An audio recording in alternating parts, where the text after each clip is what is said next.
एक थे राजा संतदेव। हाथी और घोड़े की रेस उसे बहुत पसंद थी।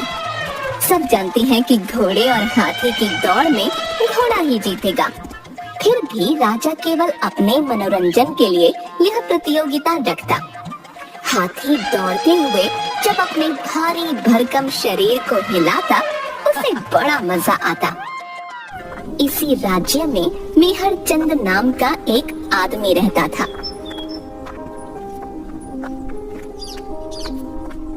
सेठ जी, मुझे अपनी बहन के विवाह के लिए कुछ रुपए चाहिए।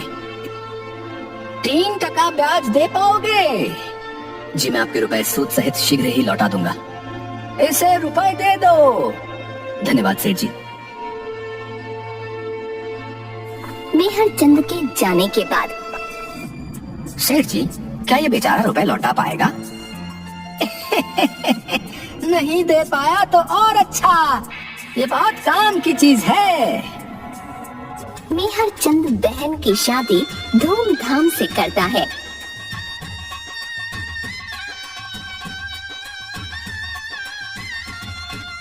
पर समय पर रुपये नहीं लौटा पाता। सेठ अपने आदमी को उसके पास भेजता है।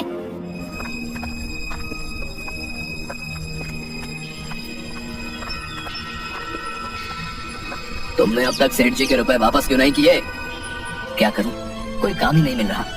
काम मिलते ही मैं रुपए लौटा दूंगा। जब पैसे वापस देने की हैसियत नहीं थी तो लिए क्यों थे? हमें नहीं पता, कुछ भी करके शीघ्र ही सेठ जी के रुपए लौटा दो, वरना अच्छा नहीं होगा। एक मैदान में राजा मंत्रियों और सेवकों के साथ। किसी भी मनुष्य के लिए तारा को हराना असंभव है। तारा सफेद रंग का ऊंचे डील डॉल वाला एक सेहतमंद घोड़ा था। वह हवा की गति से दौड़ता था। जब वह दौड़ने लगा तो देखने वालों को केवल उसके पैरों की आवाज सुनाई दी और उड़ती हुई मिट्टी दिखाई दी। राज्य में ये घोषणा करवा दूं, जो भी तारा को दौड़ प्रतियोगिता में हराएगा उसे मुंह मांगा इनाम मिलेगा। सुनो सुनो प्रजावासियों, सुनो, जो भी आदमी हमारे राज्य के सबसे तेज दौड़ने वाले घोड़े तारा को 1 महीने बाद होने वाली दौड़ प्रतियोगिता में हराएगा, उसे महाराज सतदेव की ओर से मुंह मांगा इनाम और बहुत से मवेशी भेंट में मिलेंगे। सुनो सुनो सुनो। यदि मैं किसी तरह तारा को हरा दूं तो सारा कर्ज उतर सकता है, पर तारा को दौड़ में हराना बहुत कठिन है। चाहे कुछ भी हो, मैं दौड़ में भाग जरूर लूंगा। अगले दिन से मेहर चंद ने दौड़ने का अभ्यास शुरू कर दिया।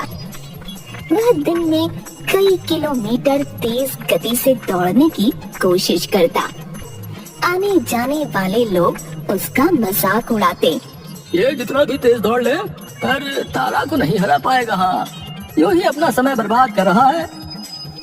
1 महीने बाद पूरा मैदान दर्शकों से भरा हुआ।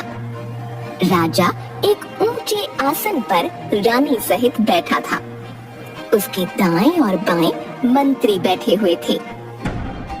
अब सब लोग शांत हो जाओ, प्रतियोगिता आरंभ हो रही है।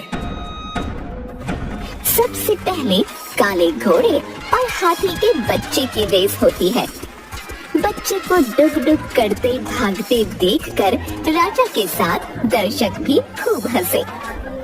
फिर बारी आई तारा और मेहर चंद की। दोनों सीमा पर खड़े हैं। देखना, तारा ही जीतेगा। हाँ। घंटा बजते ही दोनों तेज गति से बराबर दौड़ने लगे। बीच में मेहर चंद थोड़ा धीमा हुआ तो तारा आगे निकल गया।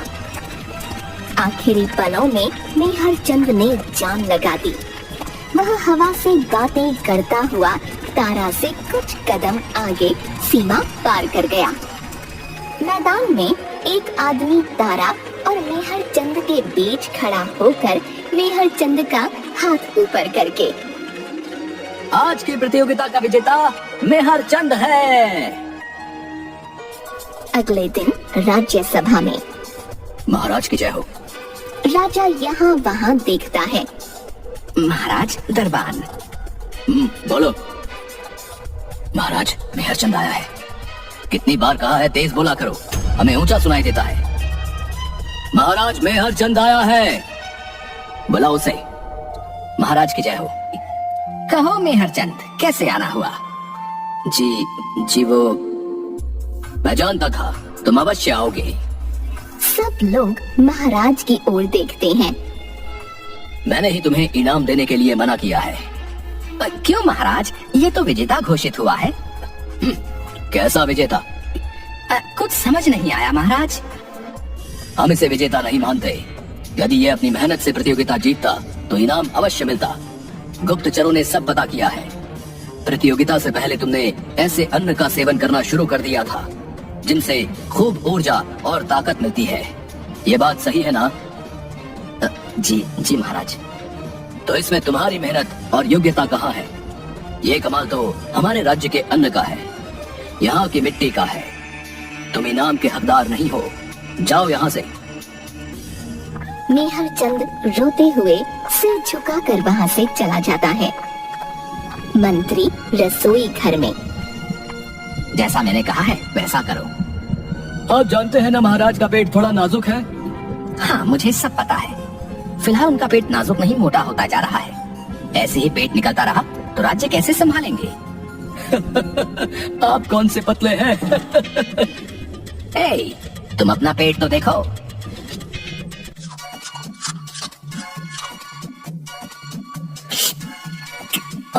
वाह, क्या स्वादिष्ट व्यंजन बने हैं। महाराज आप कितना काम करते हैं, अभी आपको कई मुद्दे सुलझाने हैं। अच्छा, फिर थोड़ा और लेकर आओ।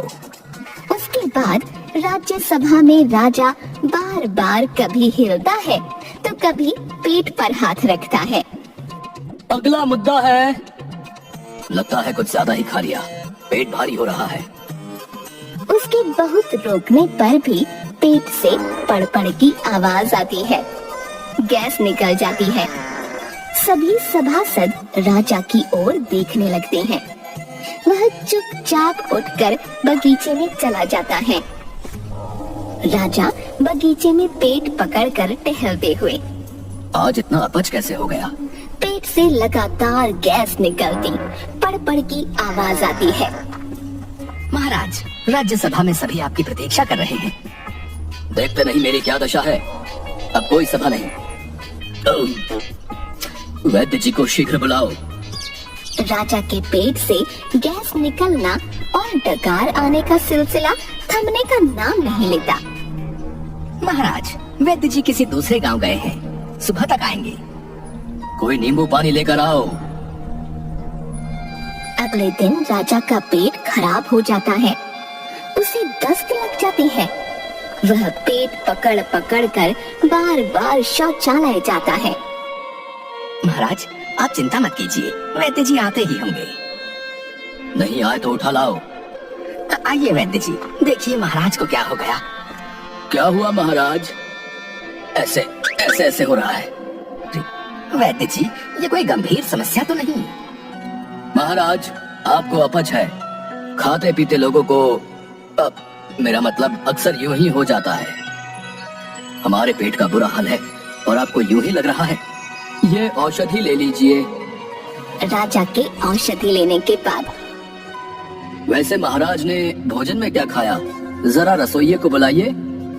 रसोइया आकर हाथ जोड़कर खड़ा हो जाता है। महाराज ने क्या खाया था? जी वो मैं बताता हूँ, तुम जाओ। रसोइया चला जाता है। महाराज आपने वही अन्न खाया जो मेहरचंद ने प्रतियोगिता से पहले खाना शुरू किया था। क्या? क्यों? जब वो अन्न खाने से मेहरचंद हवा की तरह दौड़ सकता है तो हमारे प्यारे राजा आपको तो कितना काम करना पड़ता है। मुझे लगा इससे आपको दुगनी ऊर्जा और ताकत मिलेगी। मंत्री जी आपसे ये उम्मीद नहीं थी। आप समझदार व्यक्ति हैं, जानते हैं कि इस तरह का अन्न ऐसे नहीं पचता। इसे पचाने के लिए कड़ा शारीरिक श्रम करना पड़ता है। केवल अन्न का सेवन करने से कुछ नहीं होता। शारीरिक श्रम? वैद्य जी, आपको क्या लगता है हम केवल सिंहासन पर बैठे रहते हैं? मंत्री जी बताइए इन्हें, हम कितनी मेहनत करते हैं? सुबह नाश्ता और फल, दोपहर में 56 भोग, रात में उसका दुगना। मंत्री जी, हमारा शारीरिक श्रम बताइए। जी महाराज, शाम सवेरे सैर करते हैं और बहुत बोलते हैं। माफ कीजिए महाराज, दौड़ने और टहलने में बहुत अंतर होता है। मेरा अर्थ ऐसे श्रम से है जिसमें मनुष्य की देह और हड्डी एक हो जाए। शरीर मेहनत करेगा तभी ऐसे अन्न से ऊर्जा और ताकत मिलेगी। यह सुनकर मंत्री के चेहरे पर मुस्कान आ जाती है। धन्यवाद वैद्य जी। ठीक है, हमें अपनी भूल का एहसास हो गया है। कल मेहर चंद को बुलवाओ। सभा में हम तुम्हारी मेहनत को पहचान गए हैं, तुम इनाम के असली हकदार हो। मेहर चंद का चेहरा खिल जाता है। तुम कोई भी 50 मवेशी ले सकते हो। महाराज की जय हो। आज से तुम्हें सेना को दौड़ने का प्रशिक्षण देने के लिए नियुक्त किया जाता है। धन्यवाद महाराज, मैं मन लगाकर राज्य की सेवा करूंगा। राजा हाँ में सिर हिलाता है। अवश्य मेहरचंद, तुम इस राज्य का अन्न जो खाते हो। सभी लोग मंत्री की ओर देखने लगते हैं। इसके बाद सब सभा से जाने लगते हैं। राजा और मंत्री बात करते हुए। मंत्री जी, आप जानते हैं कि हमारा पेट नाजुक है, तो आपने अपनी बात समझाने का ये तरीका क्यों अपनाया? महाराज, कुछ बातें कान के रास्ते दिमाग में जाती हैं और तो कुछ पेट के रास्ते से। अच्छा, अगली बार अपनी बात समझाने का कोई सरल तरीका अपनाना, वरना ठीक नहीं होगा। जी महाराज।